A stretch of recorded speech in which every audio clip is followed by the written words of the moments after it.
Hey guys, Chelsea from Attention to Details, and today we're going to be doing a full detail transformation on this 2022 Subaru Outback. A few of you have asked that I share with you more details that are just full details, no paint correction, no ceramic coatings, just the basic full detail that I would offer for a customer. So for those of you that are looking for product recommendations or tips on becoming more efficient, hopefully you'll be able to learn something new from this video. Full details are kind of the bread and butter here at my shop. I do about 50% ceramic coatings and about 50% full details, and this is the average condition vehicle that I see. I don't do a lot of barn find restorations, although I do a couple of restorations here and there. And I don't really work on a lot of high-end exotic cars, although I do enjoy working on them from time to time. But typically I'm working on your mom and dad daily driver vehicle that it's gotten a little bit too far gone for them to be able to handle, that they're looking for me to come in and do a reset on the inside as well as the outside. And so that's what we're going to do for our customer today. Now, as far as my process goes, if you've watched this channel for a while, you know that I always start with our tires and wheels. We're going to spray our chemicals down, our door jambs as well. And then while our chemicals work, we're going to actually foam the vehicle down with Koshemi Active Foam. This is a little bit of a higher pH soap.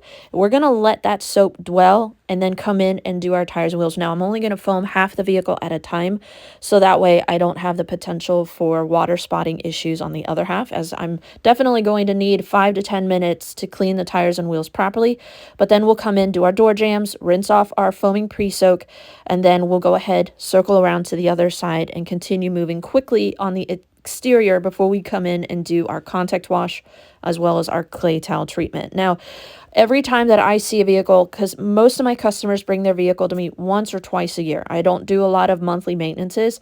I am routinely doing a clay towel treatment, which is going to help remove light bonded contaminants.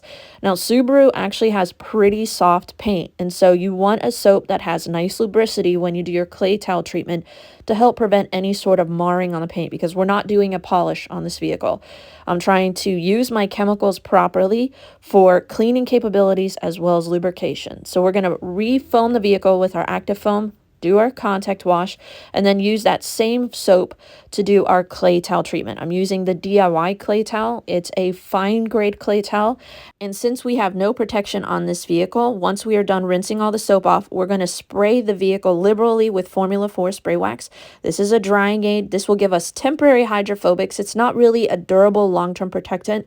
It's maybe going to last you 1 to 2 weeks, but spray everything down, rinse it off, and then this helps us dry the vehicle safely, preventing any sort of water spots, because as you can see, I'm washing this out in direct sunlight, no canopy.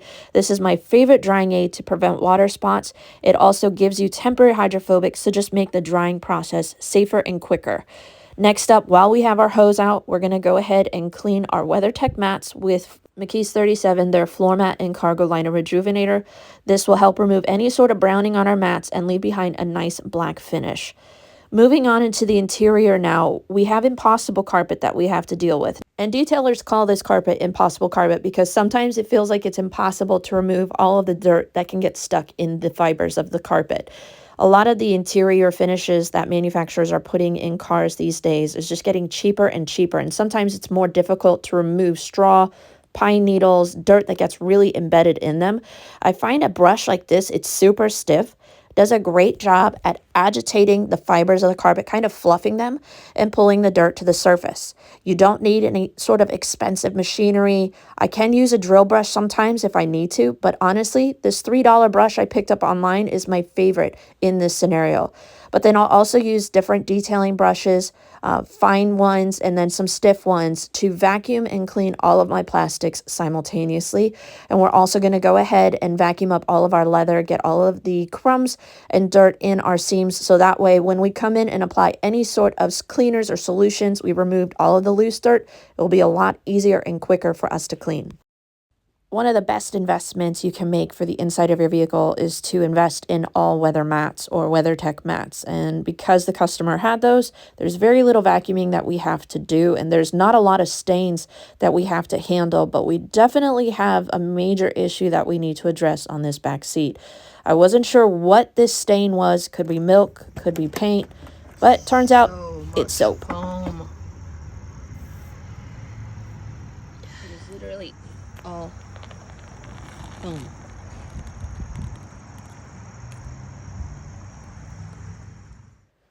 I see this quite frequently in some customers' vehicles. Sometimes they might spill laundry detergent or soap, or maybe they'll try to clean a spill themselves, go too heavy with their cleaner, and a lot of residue is left behind. And if you have too much soap or residue left behind, it will act like glue and accelerate resoiling. So it's really important that we try to remove as much of that residue as possible, but be prepared. You're going to spend a lot of time rinsing and rinsing and rinsing. So this was about the 5th time that I had to empty my extractor.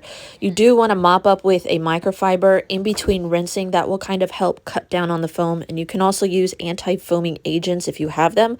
But this just took quite a bit of patience, and we were able to remove the soap residue and leave behind a nice clean carpet. Moving on to cleaning our hard surfaces, I was sent this product from Suds Lab to test out, and I've been using it the last couple of details. This is their C3 Complete Car Cleaner.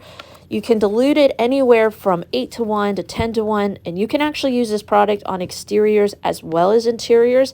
I've been primarily using it on interiors for my hard plastics, leather, etc., and it does a really nice job of cutting through a lot of the sticky messes that you can have on the inside, but it doesn't leave any of the surfaces with a greasy or streaky finish. It just has a nice natural matte finish.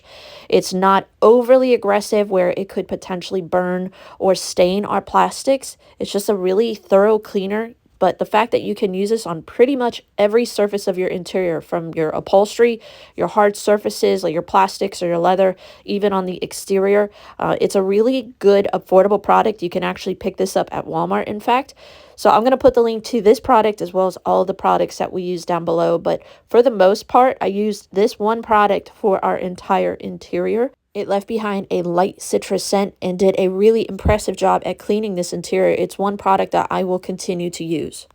To clean all of the plastic surfaces, I use a variety of brushes from the Autofiber Scrub Ninja, as well as my Work Stuff chemical resistant detailing brush, as well as my McKee's 37 car blower. This is a variable speed unit that I'll use it in lieu of a vortex gun.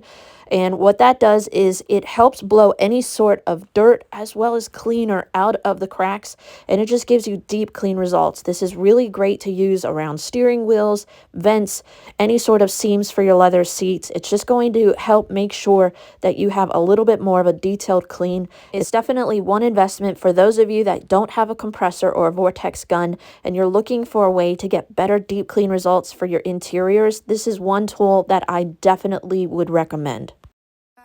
Final steps for our interior. Because we only had to do spot extraction, there were only a few areas that we needed to extract.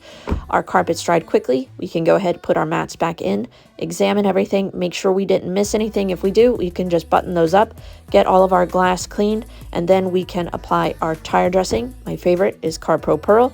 And then from there, we're ready to go ahead and get our protection applied to our exterior. But here is the finished result of our interior. Total time, it took us about 30 minutes to vacuum, 30 minutes to extract, about 45 minutes to clean all of our hard surfaces, and in about an hour and 45 minutes, we were able to get this interior dialed in and reset for our customer.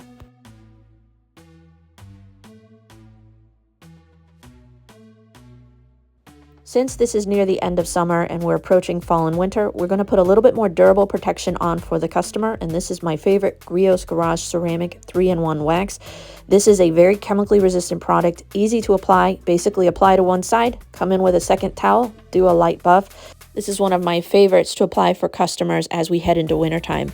But there you have it from start to finish, a full detail and what that looks like for me. We were able to get this entire vehicle finished in a little over 3.5 hours. If you want to see more content like this, make sure you guys give us a thumbs up and subscribe, and stay tuned for future videos that we have coming out. But thank you guys for watching. Hopefully you enjoyed, and we will see you guys in the next detail.